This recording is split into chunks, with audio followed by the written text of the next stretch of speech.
Нұргүл жұмыстан кейін дұрыстап демала алмады.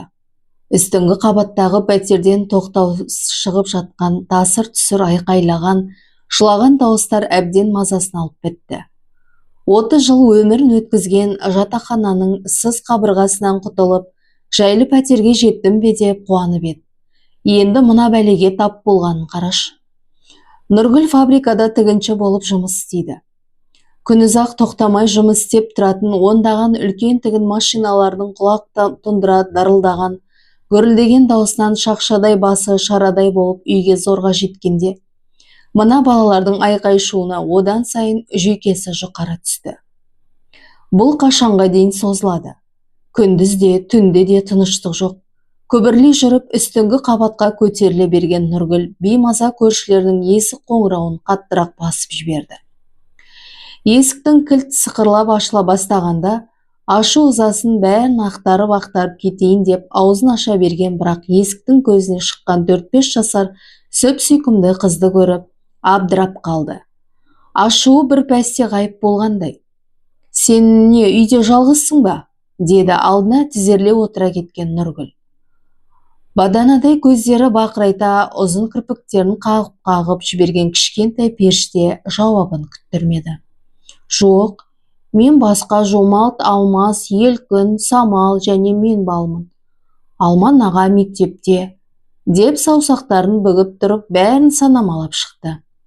Сосын «Ал менің атым Ақелке» деп қосып қойды. Көп екенсіңдер ғой. Ал ата-аналарың қайда?»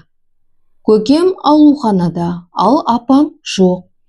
Ол кезде баспалдықпен асыға көтеріліп келе жатқан аяқ дыбысы естілді. «Әне, Алман ағам келді». Қуана айқай салып төменге жүгірген Ақерке төбесі көрінген 10-11 жастардағы ер баланы құшақтай алды. Арман қарындасын көтерген күйі есіктің алдына келді де Нұргүлмен амандасып: «Балалар бірдеңе білдіріп қойды ма? Кешіріңіз, әкем науқастанып қалып еді.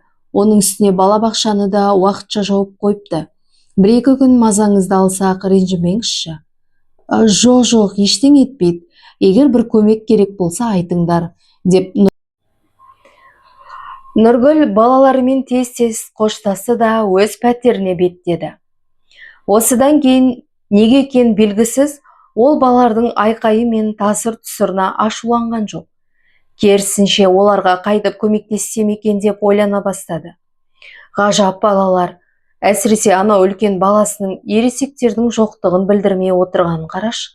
Айтпақшы, шешесі жоқ болса, олар не ішіп, не жеп отыр, Құдай-ау. Осыны ойлау мұң дереу орнынан атып тұрды да, шаршағанына қарамастан ет қосып картоп қуыра бастады. Бұған қоса пешке тәтті бәліш те салып қойды. Көптен бері біреуге арнап ас әзірлемеп еді, тіпті өзінің жалғыз қызына да. Нұргүлдің өз ата-анасы есінде жоқ. Бұл дүниеге келгенде екеуі де студент екен. Оқуымызды аяқтағанша қарап бер деп, 1 жасар Нұргүлді нағашы әжесіне әкеліп тастап, қайтып бара жатқандарына көлік апатына ұшырапты. Екеуі де сол жерде көз жұмған көрінеді. 10 жасына дейін әжесі өсірді. Кейін ол кісі қайтыс болған соң, жеңгесінің күңіне айналды. Нағашы ағасы қой аузынан шөп алмайтын можан топай біреу болатын. Бұған араша түспек тұрмақ, өз тамағын зорға сұрап шушет. Осыны пайдаланған жеңгесі бұған әңгір таяқ ойнатып, сиырын да сауғызды, айран сүтін пісіртіп, құрт майын да жасатты. Белін майыстырып, бау-бақшасының бар тірлігін де осының мойнына артып қойды. Жазда осы жұмыстардан кейін өзінің далаға салынған төсекке сүріне қабынып келіп құлайтын Нұргүл түнде аспандағы жұлдыздарға қарап, кірпігі айқасып бара жатып: «Құдайым, мені мына жерден басқа жаққа алып кетші», деп тілейтін. 8-ші сыныпты бітірген жылы аяқталмаған орта білім аттестатын ала салып, аудан орталығындағы училищеге оқуға түсем деді. Әрине жеңгесі тегін жалшыдан айырылғысы келе қойған жоқ. Бірақ қал деп те жалынбады. Бой жеткен сайын қажеті көбейіп келе жатқан артық ауыздың кеткенін не дұрыс көрген сияқты. Ал Нұргүл училищенің азын аулақ шәкірт ақысына өмір сүру оңай болмаса да, әйтеуір мемлекеттен берілген тегін киімді киіп оқи берді. Оған намыстанбады да, ең бастысы жеңгесінің қорлығынан құтылғанына қуанды. Дәуренмен тұрмыстық қажетті өтеу комбинатына өндірістік тәжірибеден өтуге барғанда танысты. Комбинат директорының ұлы десті білетіндер. Нұргүл сондай сымбатты жігіт өзінде жұпыны киінген жүдеу қызға назар аудара қояр деп ойламаған. Сондықтан ол көңілін білдіргенде бірден басын алып қашты. Мазақ еткісі келеді деп ойлады. Бірақ Дәурен әрбір ісімен, әрбір сөзімен өз сезімінің шынайы екенін дәлелдей түсті. Ақыры бұл да сылқ түсті. Дәурен бақуат отбасының жалғыз ұлы болғандықтан ақшасыз жүрмейтін. Сондықтан аудан орталығынан пәтер жалдады да екеуі сонда ерлі-зайыптыдай бірге тұра бастады. Жасырын. Тек күндіз, ал түнде Дәурен үйіне қайтуға мәжбүр. Олай етпеске болмады. Өйткені Дәуреннің ата-анасы оның түгі жоқ, жетім қызға үйленуіне рұқсат етпесі әбден белгілі еді. Ал Нұргүлдің ешқашан ондай жанашыр қамқор адамы болған емес. Одан айрылса, тамұққа қайта түсерде қатты қорықты. Сондықтан осылай болса да бақытты болғысы келді. Ол сабақтан кейін пәтерінде ас дайындап Дәуренді күтіп алатын. Сосын екеуі түстеніп алып, қас қарайғанша қала ішінде серуендейтін, балмұздақ жеп, киноға баратын. Олар бақытты еді. Дәуреннің ата-анасы бәрін біліп қойғанша. Бұлардың құпиясын Дәуренге ғашық болып жүрген бір курстас қыз айтып қойыпты. Бұлардың пәтерін іздеп тауып алған Дәуреннің әке-шешесі Нұргүлді көргенде аһ ұрып, «Мынау 18-ге де толмаған жап-жас қыз ғой, сен оңбаған түрмеге түскің келе ме?» деп айқайлайды. Біз бір-бірімізді сүйеміз деуден танбады Дәурен, бірақ ата-анасына қарсы шыға алмады. Тек әкесі жағынан шапалақпен бір тартып, көлігіне итеріп мінгізгенде, терезеден басын шығарып, «Жылама, мен қайтып келем» деп айқайлап үлгерді. Болды. Содан кейін Нұргүл оны қайтып көрмеді. Пәтердің ақшасын өзі төлей алмайтын болған соң, жатақханаға қайтып оралуына тура келді.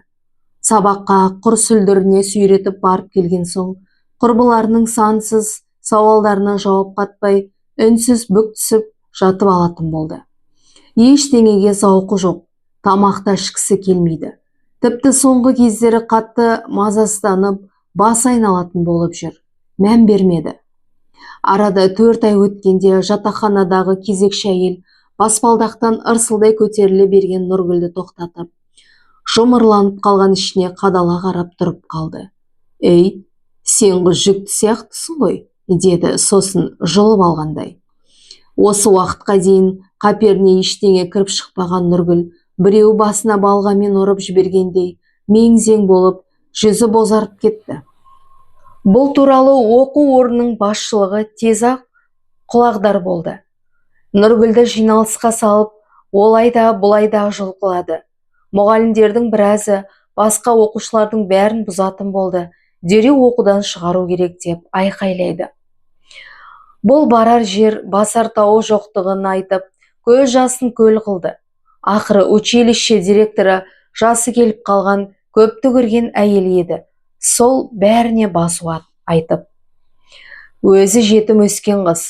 Ненің жақсы, ненің жаман екен бұл байғұсқа кім үйретті дейсің? Әрі құшағын жайып күтіп отырғанда ешкімі жоқ екен. Бұл өмір ғой. Бізде қатты кетпей адамгершілік жасайық. Айы күні жеткенше осында болсын. Сосын көрерміз деді. Солай, Нұргүл жатақханада қалды. Бірақ босанар уақытқа жақындаған сайын, одан әрі қарайғы өмірім не болады деген ой санасын шырмап, тынысын тарылта берді. Мұның шешімінде училище директоры Қаншайым апайы тауып берді. Балам, қазір қандай жағдайда екеніңді білемін. Сені өз үйіме ақ кіргізіп алар едім. Мен де келіннің қолына қарап отырмын. Қайтейін? Сен былай істе. Аман-есен босанған соң сәбиіңді уақытша жетімдер үйіне өткізе тұр. Сосын тым болмаса осы училищедегі оқуыңды аяқтап, жұмысқа тұрып ал. Арасында балаңа барып хабарын алып тұрасың. Кейін жағдайың дұрысталған соң қайтып аласың. Содан басқа бұл қиындықтан шығар жол көріп тұрған жоқпын, деді ол. Жүрегі қан жыласа да, Нұргүлдің осы ұсыныспен келіспеске амалы жоқ еді. Жаңа туылған қызын Нұргүл марқұм анасының есімін беріп, Мәриям деп атады. Жылай-жылай тұла бойы тұңғышын жетімдер үйіне өткізді. Алғашында көкірегі сініп, түні бойы қызы шырқырап, жылап жатқандай елеңдеп ұйықтай алмай шығатын. Келе-келе үйренді. Оқуын бітірген соң комбинатқа орналасып, жұмысшылар жатақханасынан бір бөлме алды. Жұмыстан қолы қалт етсе, тәтті пәтісі мен ойыншығын алып, қызына барып тұратын. Бірақ оның алғаш тәй-тәй басқаны, алғаш тілі шыққанын көре алмады. Ол қызуы көтеріліп, түні бойы жылап шыққанда құшағына қысып жұбата алмады. Осыны ойласа, өз тағдырына лағнет айтып, қыстыға жылаудан басқа шарасы болмайтын. Қызы есін біле бастағанда, апа, мені өзіңмен алып кетші, дейтін болды. Енді азырақ шыдасаң, жағдайым дұрысталады, сосын алып кетсем құлыным, деп бұл да көкірегі қарс айырыла қоштасатын. Сөйтіп жүріп, қызы мектеп бітіретін жасқа да жетіп қалыпты. Осы жылдарда өзгерген ештеңе де жоқ. Мардымсы жалақысынан жырымдап қызына жаңа киім, ойыншық әпергені болмаса, жағдайын дұрыстап пәтер жалдауға мүмкіндігі болмады. Ал жатақханаға қызын әкелуге рұқсат бермейді. Мәриям анасының тұратын жерін тек мектеп бітіріп жетімдер үйінен шыққан соң ғана көрді. Мына қуықтай бөлмені де үйім деп жүрсің бе, деді қызы, табалдырық аттағаннан ап. Өміріңді өзгертуге ешқашан тырыспадың ба? Ең болмаса, бақуат көңілдес таппасаң да, әлде қашан бір баспана алуға болар еді ғой. Мен үшін соны да істей алмадың ба? Нұргүл осы кезде қызын бірінші рет бетінен шапалақпен салып жіберді. Бесіктен белі шықпаған бала ешқашан мұның ойына кіріп те шықпаған нәрсені айтып тұр. Бұл сұмдық қой. Жарайды, мұныңа ренжімеймін, апа. Тіпті саған ренжитіндей мен кім едім? Анам деген атың болмаса, мені жаныңа алуға ешқашан талпынып та көрген емессің. Мен де сенің мына тауықхана көзімді сүзбей-ақ қояйын. Қорықпа, мен сенсіз де өлмеймін. Жақында бір кісімен таныстым, соған тұрмысқа шығамын. Жасы менен үлкендеу, бірақ бар жағдайымды жасауға уәде берді. Мен сен сияқты болмаймын. Менде бәрі болады, үйім де, күйеуім де, балаларым да. Ал сен осы лашығыңда қу тізеңді құшақтап тұра бер. Мәриям онсыз да топсасынан үзілердей болып әзер тұрған ағаш есікті тарс еткізіп шығып кетті. Сонда ғана есін жиған Нұргүл жүгіріп далаға шыққанда, қызы ізім қайым жоғалыпты. Содан кейін көрмеді. Нұргүл қызының айтқандай дұрыс екенін түсінді. Расымен бір айлыққа қарап өмірін өзгертуге бір әрекет жасап көрмепті. Енді қызы бой жетті. Сол үшін тырысу керек. Сол күннен бастап үйде киім тігуге қосымша тапсырыстар алып, ақша жинауға кірісті. Ішпеді, жемеді, көп нәрседен өзін тыйды. Сөйтіп жүріп, ақыры осы бір бөлмелі пәтерге тек жақында ғана қолы жетті. Бірақ қызын сол күйі таба алмады. Ол кеткелі де 10 жылдан аса уақыт өтіп кетіпті. Демалыс күні ұйқымды қандырармын деп едім, болмады. Тағы да жоғарғы қабаттағы балалардың тасыр-түсір оятып жіберді. Бірақ бұл жолы Нұргүл қабақ шытпады. Әсіресе әлгі көзі бақырайып қақиған ұзын кірпіктерін жыпылықтатып қарайтын сөп сүйкімді ақерке көз алдына келгенде жүрегі бір түрлі болып кетеді. Сол қыз біреудің есіне салатын сияқты. Бұрынғыдай керіліп созылып жатып алмай, тез орнынан тұрды да, тәтті-пәтті пісіріп алып жоғарғы қабатқа жүгірді. Есікті арман ашты. Мынаның бәрі бізге ме? Рахмет, кіріңіз, қонақ болыңыз, деп 10 жасар бала ересектерше тақылдап тұр. Өзін айнала қоршап отыра қалған бүлдіршіндерге сүйсіне қараған Нұргүл кенет өзін көп балалы ана сияқты сезініп, жүрегі бір түрлі сыздап кетті. Әкелеріңнің ауруханада жатқанына көп болды ма? деді ол өз әкелген бәлішті қомағайлана асап жатқан Арманға қарап.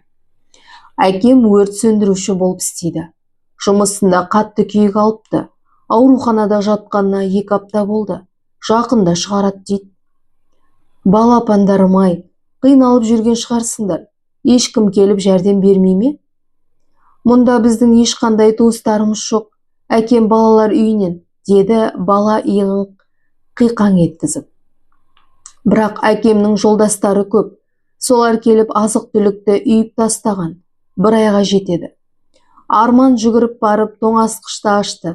Расында түрлі шұжық, жұмыртқа, жемістер мен дүкеннің айран сүті толып тұр екен. Әкелеріңнің достары жақсы екен.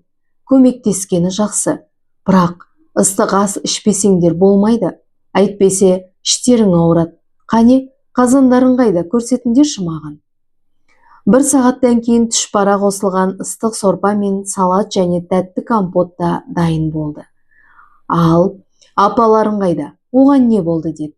Нұргүл балалар тамағын ішіп болған соң Арман қолын бір сілтеді. Бізді тастап кеткен. Бір бай біреумен қашып кетіпті. Әкем қайтып келсе, сендер үшін кешірем деп еді. Бірақ ол соңғы рет келгенде әкемнен ақша алып, бізден бас тартатыны туралы тілхат жазып кетіпті. Содан бері көрген жоқпыз. Бірақ әкем бізге анамыздан артық қарайды. Тамақтың неше түрлісін пісіріп, тіпті қолынан келмейтіні жоқ. Мына отырған үстел мен орындықтарды анау үйдегі жиһаздардың бәрін өз қолымен жасаған. Демалыс күндері сондай жиһаздарды бірге жасап талай саттық. Сондықтан біз ақшадан қиналған емеспіз. Негізі біздің әкемізге жететін жан жоқ қой. Нұргүл үйінде баланың әкесі туралы майын тамыз айтқан әңгімесін есіне түсіріп отырып, шіркін, маған да сондай адам жолықса ғой деп армандап қойды. Расында жалғыздықтан әбден шаршапты. Бір баспаналы болайын деп, тиынға тиынды құрап жүріп, дұрыстап өмір сүре де алмапты. Үстіне бір бүтін киім ілмепті. Енді ғана жаным жайланды ма дегенде, мына қу жалғыздық жанын қинап барады. Балалардың әкесі Айдар мен Нұргүл тез тіл табысып кетті. Ашық жарқын жайдарлы мінезді кісі екен.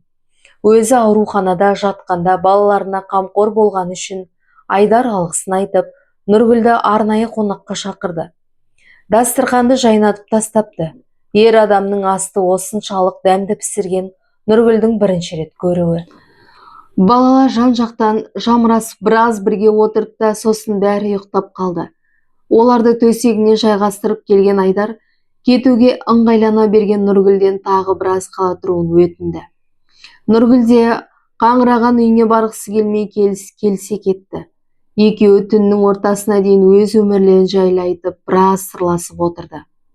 Айдар жетімдер үйінде өскендіктен алдымен бар жағдайымды жасап алайын, сосын үйленермін деп 30-дан асқанша жүріп қалыпты. Содан бірден түнде жұмыстан қайтып келе жатып, 2 кішкентайымен суық қараңғы далада тұрған келіншекті көріп, көлігіне отырғызады. Өзі балалы деуге келмейді, уыздай жап-жас келіншек. Күйеуінің ішіп алып күнде ұратын, қазір содан қашып келе жатқанын айтып жылайды. Өзі жетім қыз болса керек, барар жері де жоқ екен. Жетімдіктің не екенін жақсы білетін Айдар келіншекті балалармен өз үйіне әкеліп паналатады. Күйеуінен ажырасып, жұмысқа орналасуына да көмектеседі. Өзі балаларға да, олардың анасына да қатты бауыр басып қалғандықтан көп өтпей оған үйленеді. Яғни Арман мен Жомарт әйелінің өзімен еріп келген балалар екен. Бірақ оларды бірден бауырына басқан Айдар балаларды өз атына жаздырып алыпты. Одан кейінгі 4 бала өзінікі. Өкінішке орай әйелі жеңіл жүрісті болып шықса керек, балаларын шырқыратып тастап, түнделетіп қыдырып кеткенін талай кешірсе де, соңғы кеткенде шыдамы таусылып ажырасуға арыз беріпті. Ал әйелі жезөкшелік кәсіппен айналысып, басқа елге кетіп қалғанын кейін естіпті. 1 аптадан кейін Айдар Нұргүлге ашықтан ашық көңілін білдіре бастады. Нұргүл де Айдарды ұнатып тұрғанымен, 40-тан асқанда қылық шығаруға бір түрлі қымсына беретін. Бір күні екеуінің бір-біріне көз астымен қарап, ыммен түсінісіп отырған байқаған Арман әкесінің жанына келді де: Тура бір бала сияқтысыңдар, одан да үйленсеңдерші дегені. Кешкісін Айдар қолына бір десте гүл алып Нұргүлге келді. Екеуміз де жас емеспіз, бірақ мен сенімен тағы да бір жарты ғасыр бірге өмір сүргім келеді. Балалар да сені жақсы көреді. Соза беріп қайтеміз, деді Нұргүл үнсіз басын изеді. Апа, ертек айтып берші, деді құшағына тығыла түскен Арман. Жоқ, апа, менімен қуыршақ ойнашы, деді онымен жағаласып Ақеркеде. Ал менің қарным ашты, мен үй тапсырмасын орындай алмай жатырмын. Көмектесіп жіберіңізші, апа. Жан-жақтан жамыраған балаларының бәрін бауырына қысқан Нұргүл ешқайсысына ренжімей барлығының бабын табуға тырысып жатты. Бәрі өзінің балалары сияқты. Бір күні таңертең бір хат келді. Онда Айдардың бірінші әйелі баласын босану үстінде қайтыс болғаны, ал тірі туылған сәбиді не істерін білмей жатқанын жазылыпты. Бұл үйдің мекенжайы марқұмның жеке құжаттарының арасынан шықса керек. Айдар бұған не істейміз дегендей жалынышты жүзбен қарады. Оның ол баланы да далаға тастағысы келмей тұрғаны айдан анық еді. Алаңдама, барып алып кел. Бір жетім қозы туса, бір жусанның басы айыр шығады, деуші еді. Оның да өз несібесі бар. Алып кел, деді Нұргүл.